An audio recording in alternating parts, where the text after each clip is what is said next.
You are listening to the Space Podcast Network. I am the producer in residence, Alex Henshaw.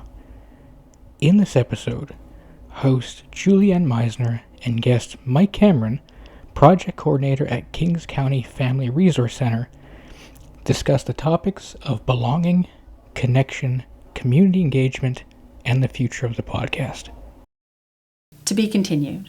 Community conversations from the space. A place for thinking out loud with friends, and for conversations that don't end when the recording stops. Today in studio, I'm thinking out loud with our friend and partner, Mike. Welcome. Hey, Julianne. How's it going?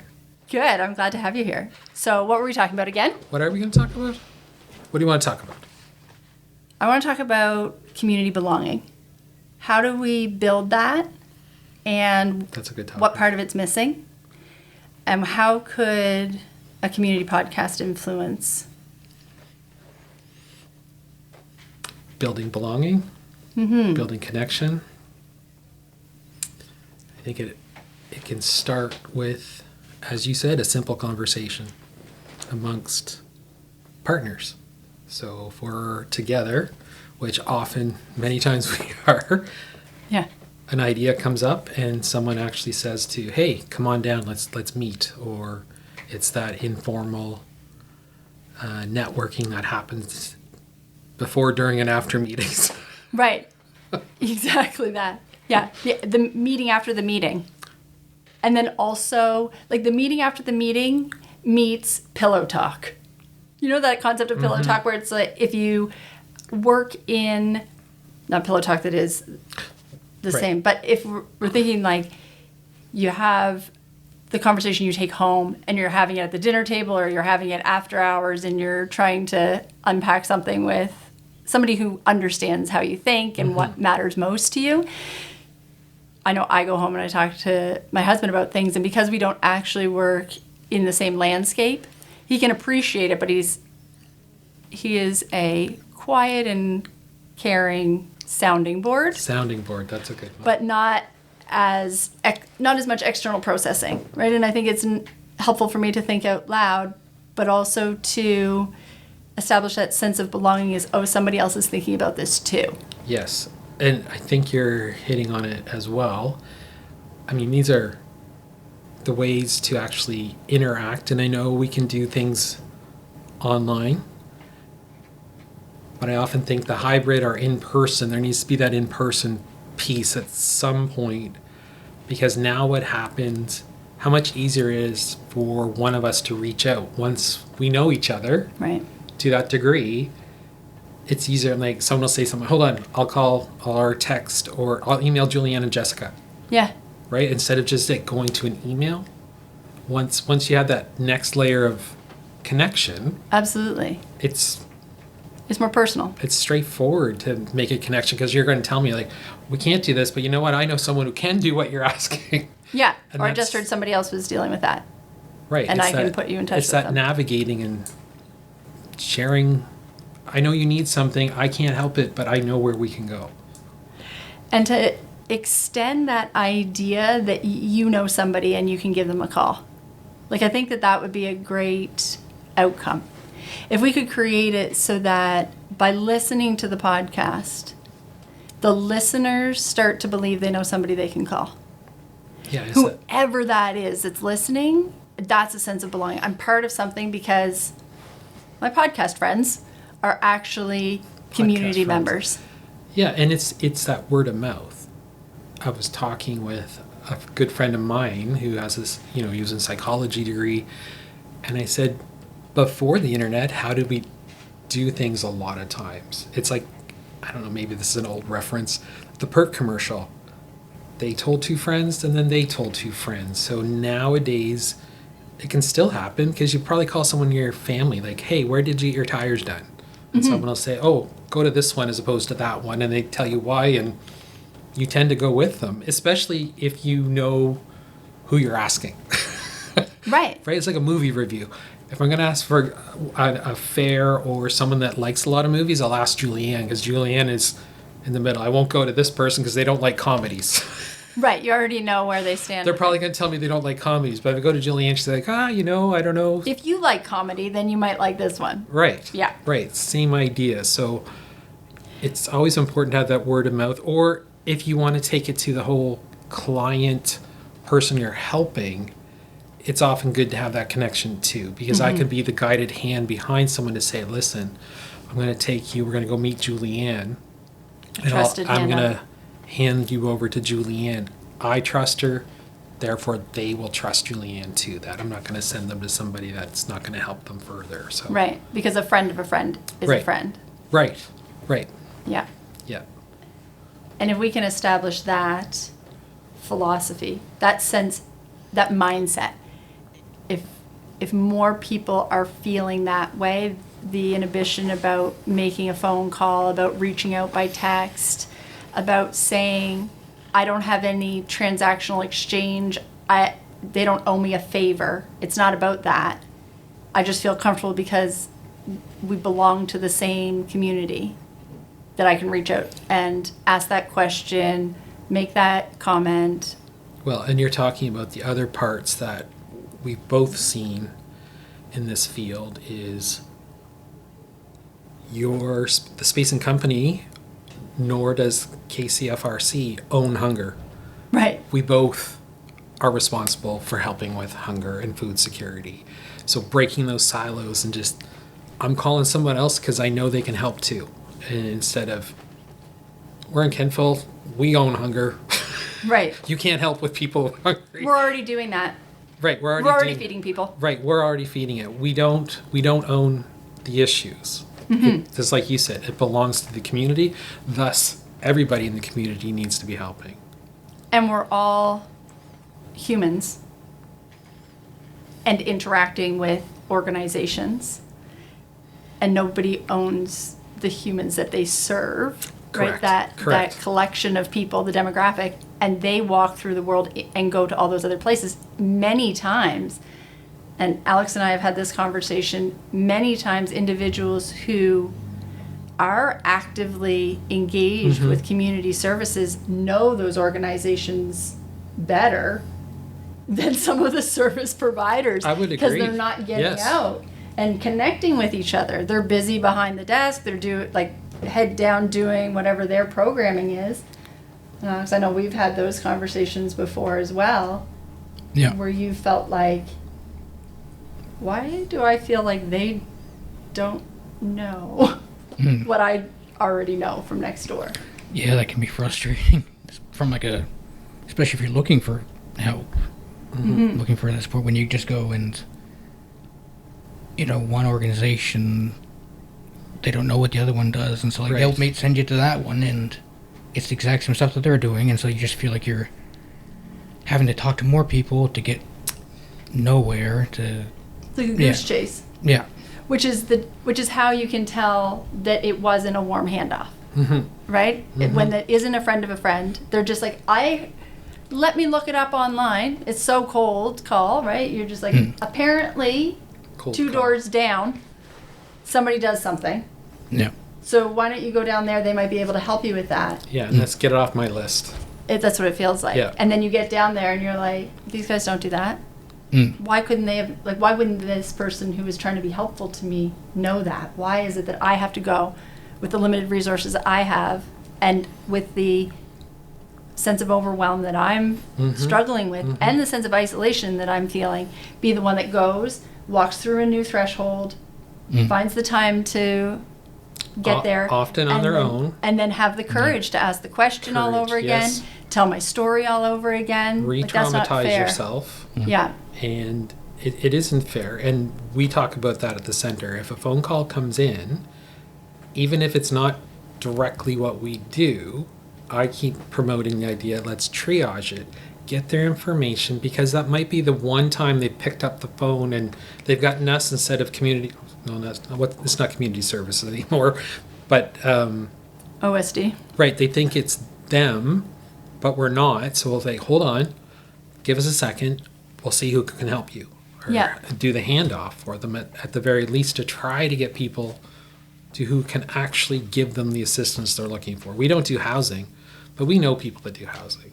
Right. So we'll call them or try to go get that person and bring them there. I've done that many times. I think it makes a difference even to be able to say, if you head down there, you'll see Mike. Even if I don't know exactly how they're going to, I know that I don't do family programming. I don't know exactly what the Family Resource Center has on the go right now. And so they might not have exactly what this person needs right now, but I know I'm sending them to a good person, and just saying, ask for Mike, or you'll find Mike there, gives them a sense of direction and confidence. If I'm walking in and I already know who to ask for, if I'm walking in somewhere and I already know a sense of clarity, it's much easier to open the dialogue. If that person's even arriving and they've mentioned Julianne from the space, they give me that much direct in here, like, okay, let's go. Right. Right? It's like that referral. It's a VIP almost.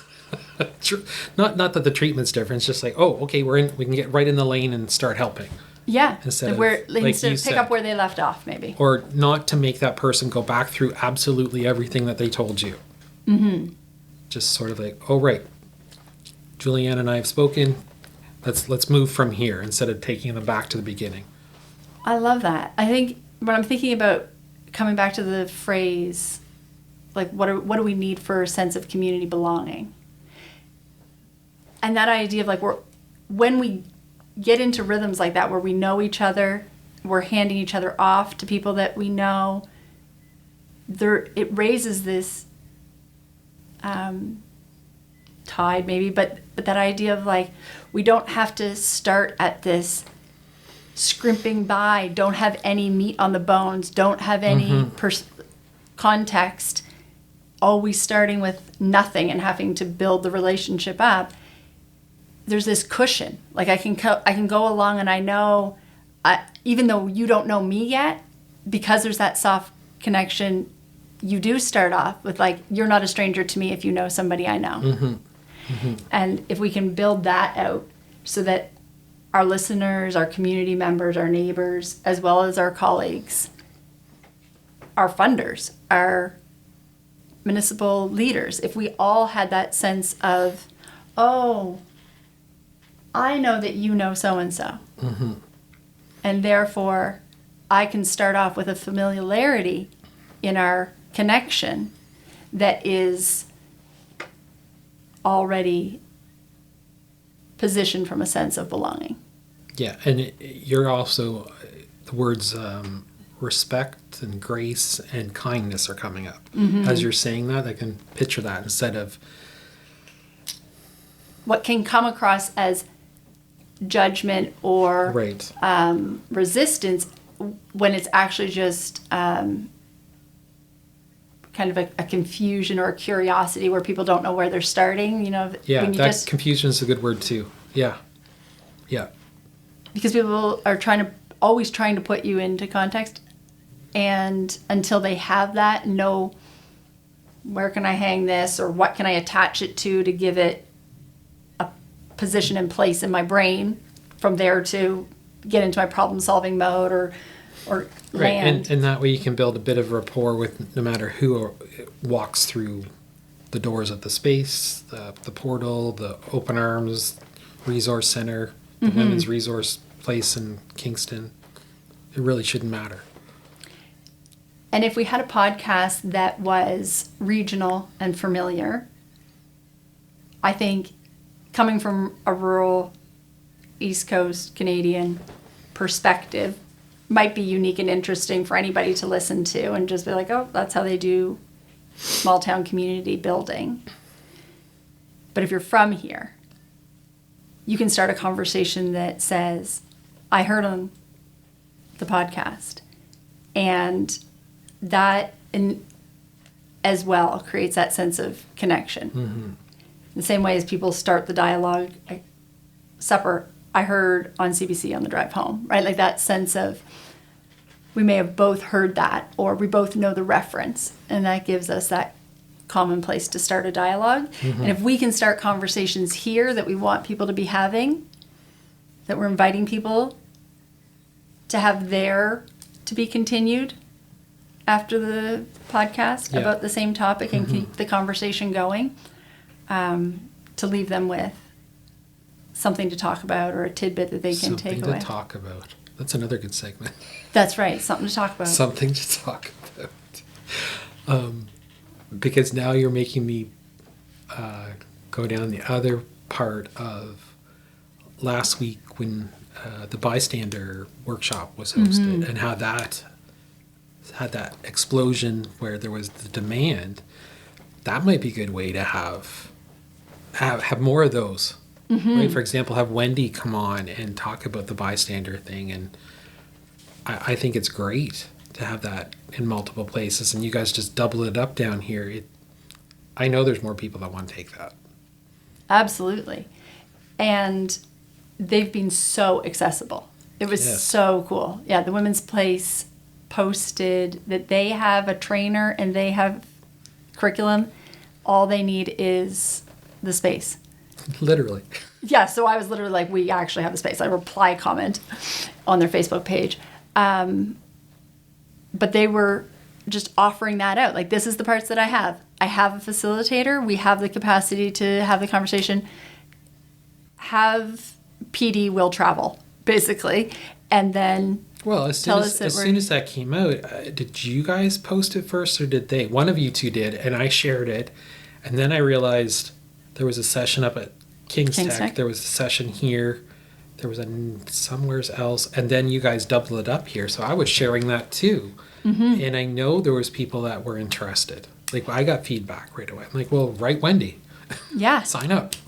And yeah, exactly. And Wendy had the capacity to do the administration for the registration as well. I mean, that's when, you know, it meets different people's needs. If they have a mandate to get that training out, and then from their eagerness to get the word out, we benefit from being able to totally benefit, learn it, and also promote that we have a chance to have them in the space, that they're going to be here sharing conversation, and that they will hold space for our curated group of practitioners to come together to have the conversation amongst peers.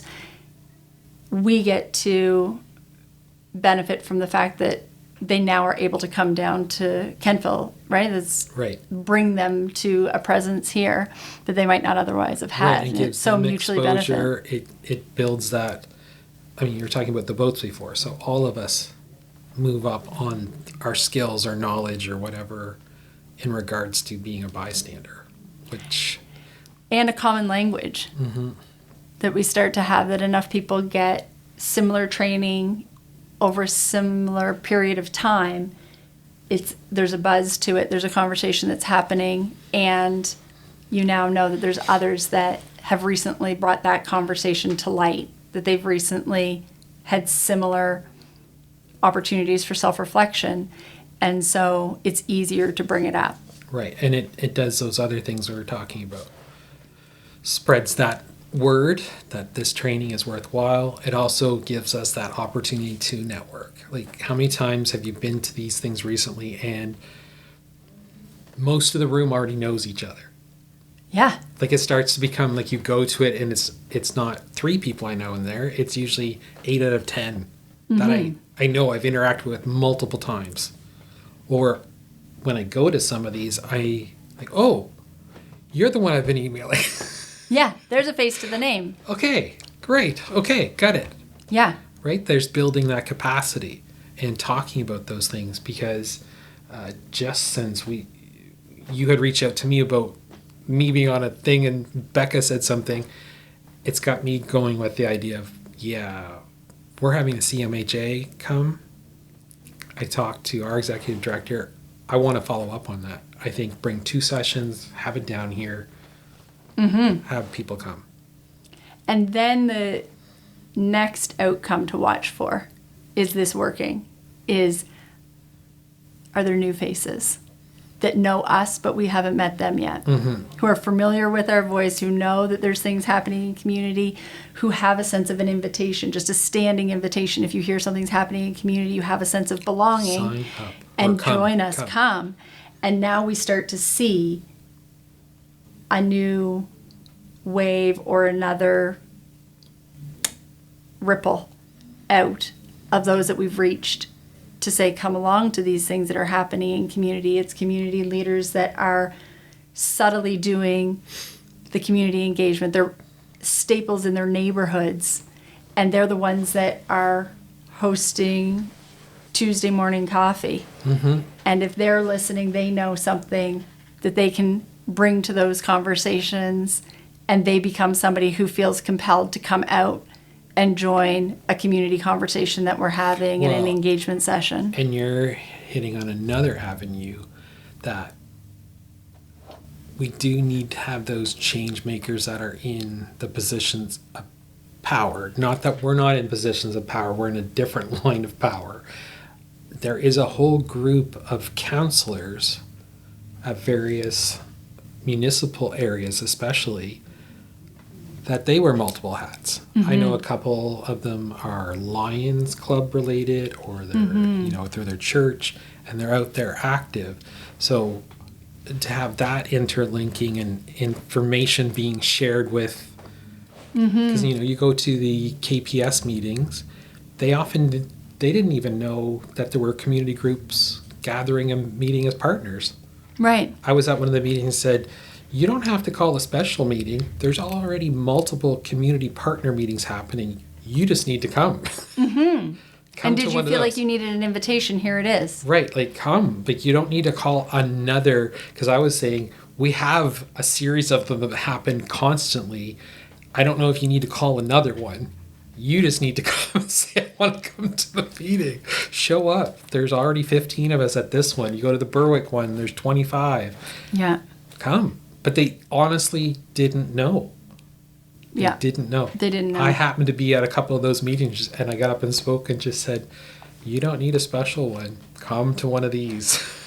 And that can be part of our work, is to effectively communicate those, have a landing spot, not just on the podcast, but through our other sources of knowledge sharing and social medias, to make sure people feel like they can also continue the conversation. The conversation. They see that was something I want to keep talking about.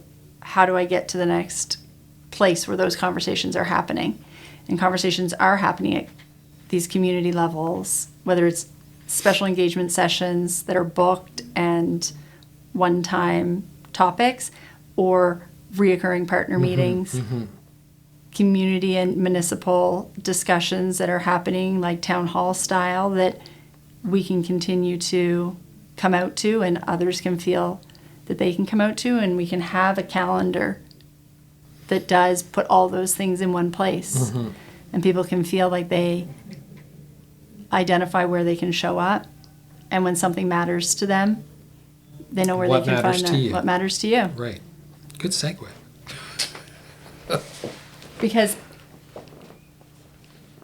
that sense of belonging to what? Is if you have a sense of belonging to the change you want to see in the world, if you have a sense of belonging to a movement and a bit of work, or just a sense of belonging to, you said, are we leaders, are they leaders? Like there's a leadership, there's a quality of influence, and recognizing you have a scope of influence to somebody, even if it's just the dinner table, or it's who you're talking to on Tuesday's coffee, or it's the interaction that you have with the service provider that you see once a month. Like whoever it is, you have a scope of influence with those that you have around you. And you can make a choice, right? We're talking, both of us worked on the Mentoring Plus program, and we talked about how those groups, seniors to youth, can be connected. And what are the findings many times? You're looking for 2 hours. Many times people need 2 hours in a week of social connection. So you can choose. If you're a senior and retired, they're looking for 2 hours. Cards, connection. So if they don't know the variety of things or what expertise they have, or maybe an expertise they don't have, what can they go do for 2 hours in a week that brings them a different type of social connection? My dad was in 2 nursing homes before he passed away last year. Mm-hmm. There's all sorts of people in there that need connection. That's one example, right?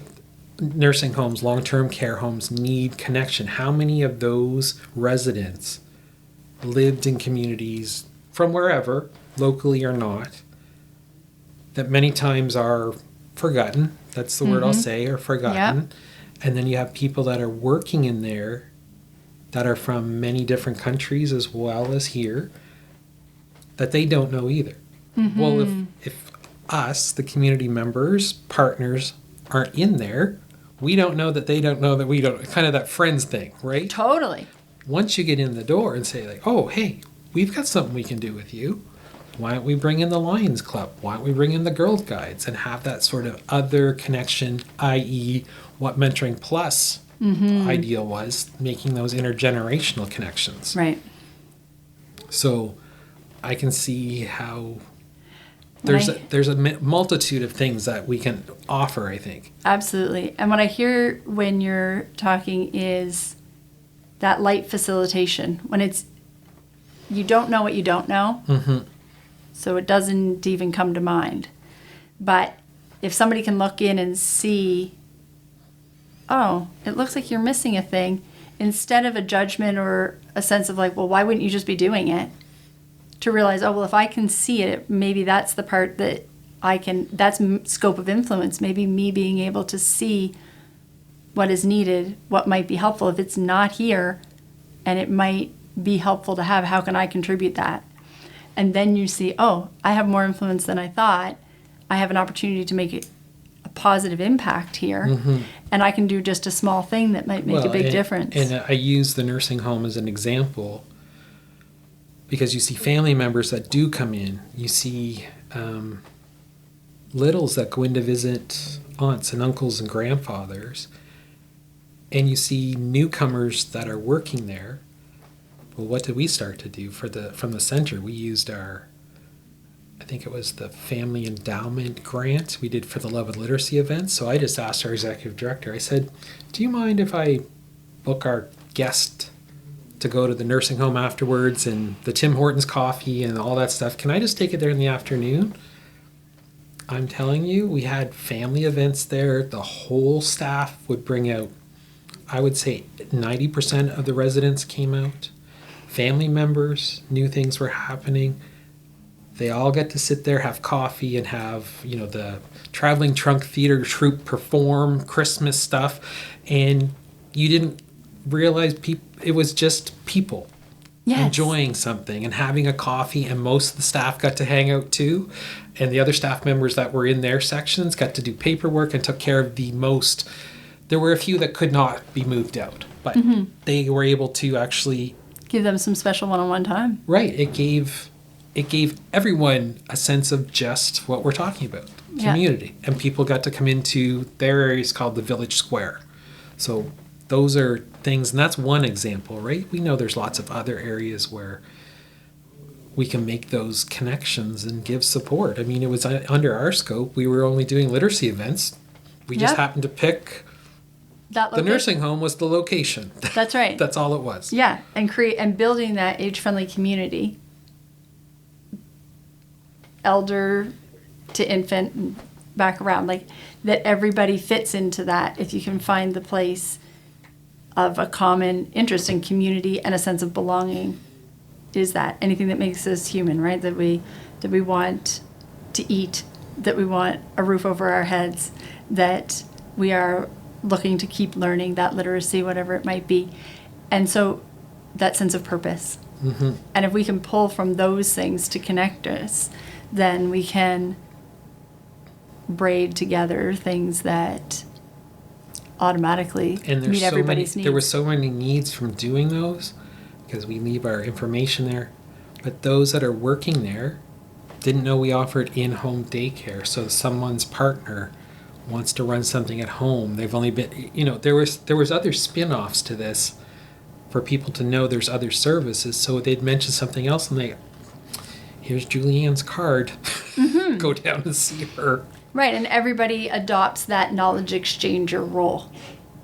Everybody realizes, oh, I could pass this on. This might have not been information that I tucked away because I need it right now, but I now know it, and chances are it will come to mind if I'm in a conversation, and I'll feel like I'm a resource in the next conversation when somebody's talking about needing something, doing things, then they can just think it's not happening. Right. And that can easily become the gripe. Yep, and the narrative. Instead of going with, I heard about that. curious. Who can? Where can I find that? Yeah. Who is doing that? How can we? It's exciting to think about where we might be able to have clear influence and maybe some deliverables that we hope to meet, and then also the ripple effect. The ripple effect, yes. Yeah, I think that can be huge. Well, like any good conversation, this one will be to be continued. This conversation was made possible by the Space and Company and Kings County Family Resource Center. Thanks for watching.